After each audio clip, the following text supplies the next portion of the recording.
What if the person who hurt you the most is actually more terrified than you are? I know that sounds impossible. You're the one who got hurt.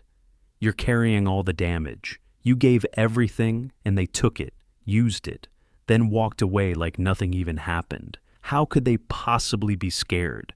But here's what I've been thinking about for a long time. And this is the part that actually changes things. The narcissist isn't afraid of being alone. They're not afraid of losing you the way you'd think. They're afraid of something way more specific. Something they'd rather burn everything down than ever face. They're afraid of being seen as they actually are. Not judged, not criticized, not even abandoned in the normal sense. Those things hurt them, yeah.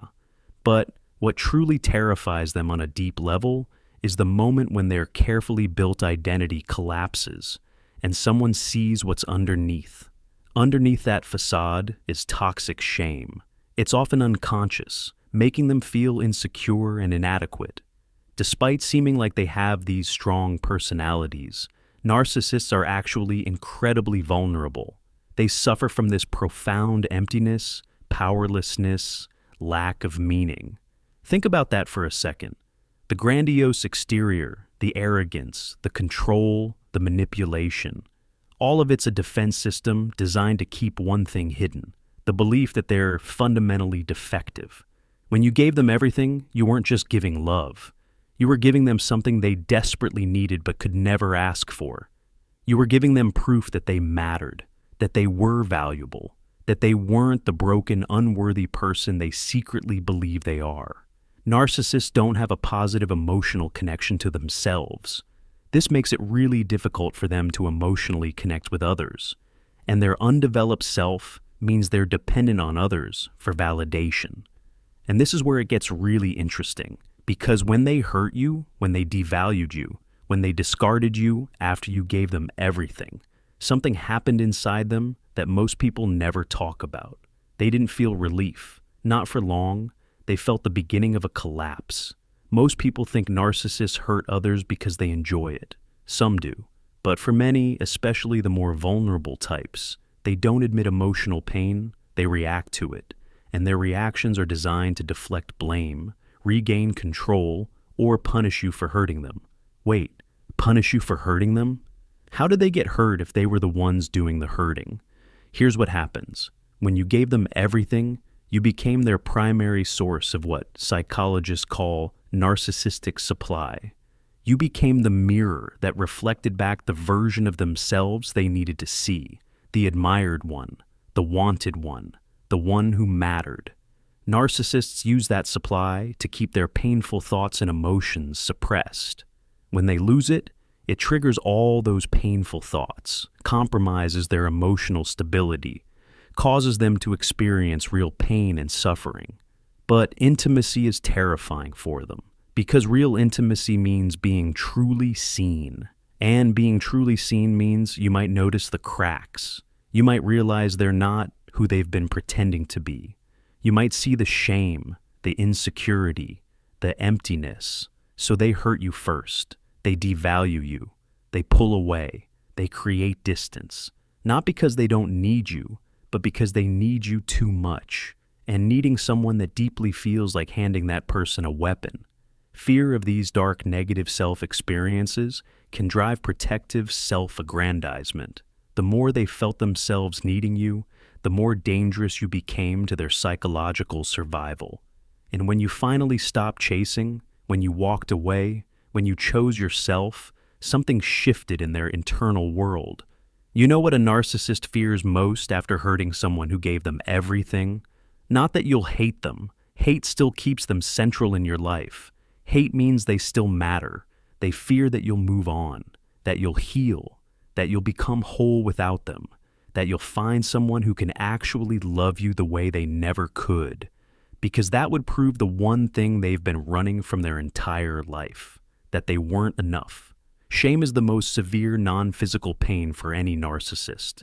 Extreme shame occurs when they're exposed in front of people they once impressed, controlled, or belittled. It hurts them to the core that their grandiose image has been torn down. But it's even deeper than that. What they fear most is that you'll look back one day and realize you were better off without them. That the version of yourself you're becoming now, the one that's healing, setting boundaries, learning what real love actually looks like, is stronger and more alive than the version that stayed. Because that would mean the entire relationship was a lie. Not just a failed relationship, a lie. It would mean they weren't the prize, they were the obstacle. And if you were the one who gave everything, if you loved them despite their coldness, their cruelty, their emotional absence, and you're the one thriving now without them, then what does that say about them? It says they destroyed the best thing they ever had, which is wild when you think about it. For vulnerable narcissists, violence or rage is commonly triggered by fear of abandonment. Not abandonment in the sense of being physically left, but abandonment in the sense of being emotionally irrelevant, of not mattering anymore. Let me tell you what happens in the narcissist's mind after they have hurt someone who gave them everything, and that person finally stops reaching out. At first there's relief. The pressure is gone, the expectations, the emotional demands, the intimacy that felt suffocating. They feel free, but that relief doesn't last. When a narcissist loses their supply, they start to fall into depletion. They can become visibly deflated and depressed. The lack of reinforcement starts bringing them into contact with the painful reality that their grandiose image is false, which is unbearable. Stage 1 of their internal collapse is denial. They tell themselves they're fine, better than fine. They tell themselves you were the problem, too needy, too sensitive, too demanding. They reconstruct the entire relationship in their mind so that leaving you or pushing you away was the right decision, the only decision. But stage 2 is harder to ignore because you're not coming back. You're not texting. You're not trying to fix things. You're not performing your pain for them. And that silence, that genuine absence, it starts to feel different than they expected. They start to wonder, not out loud, not in ways they'd ever admit, but quietly. In the moments they can't distract themselves, they start to wonder if maybe they screwed up. Stage 3 is when the fear really sets in, because they start to see you moving forward, maybe through mutual friends, maybe through social media, maybe just through the absence of your energy in their life.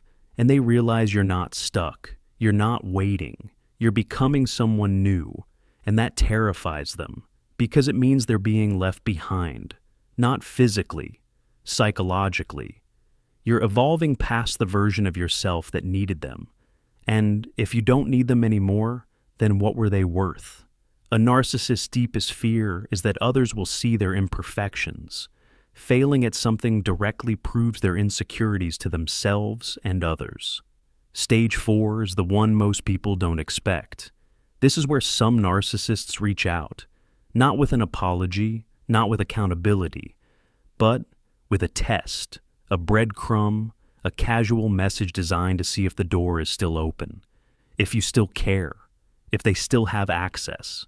And here's what you need to understand. That reach out isn't love. It's not even really about wanting you back. It's about needing to know they still matter to you. Because if they don't, if you've genuinely moved on, then they have to face the thing they've been avoiding, their own emptiness. The narcissist who hurt you doesn't fear your anger. Anger means you're still emotionally invested. They don't fear your sadness. Sadness means they still have power. What they fear is your indifference, your peace, your ability to look at them and feel nothing, because that means they lost. Not the relationship, the psychological game they've been playing their entire life. This is the part most people miss. When you were in the relationship, giving everything, bending yourself into shapes to make it work, you thought the problem was that they didn't love you enough. But that was never the problem. The problem was that they don't know how to love anyone, including themselves. While grandiose narcissists can manage shame, vulnerable narcissists struggle with it. This leads to significant emotional distress and maladaptive behaviors. The vulnerable narcissist experiences negative emotions constantly. Shame and guilt and anger, and above all, envy. And when they hurt you, when they pushed you away, when they devalued everything you gave them, they were trying to solve an internal problem that had nothing to do with you. They were trying to escape the feeling of being trapped by their own need, by their own vulnerability, by the terrifying possibility that if they let you fully in, you'd eventually see what they spend every day trying to hide, that they feel fundamentally unworthy of the love you were offering. So, what does a narcissist fear most after hurting someone who gave them everything? They fear your transformation. They fear watching you become the person you were always capable of being, the person you couldn't become while you were pouring all your energy into trying to save them. They fear that you'll look back one day and feel grateful it ended, grateful you got out, grateful you learned what you'll never tolerate again. Because that gratitude, that growth, that peace you find on the other side, it exposes the truth they've been running from since childhood. They weren't the problem you couldn't solve. They were the lesson you needed to learn, and the most painful part for them, the part they'll never say out loud, is that they know it. Somewhere beneath all the defenses, beneath all the blame and projection and rage, they know they had something real with you, something most people spend their whole lives searching for, and they destroyed it. Not because you weren't enough, but because they couldn't handle how much you were. Here's what I need you to hear.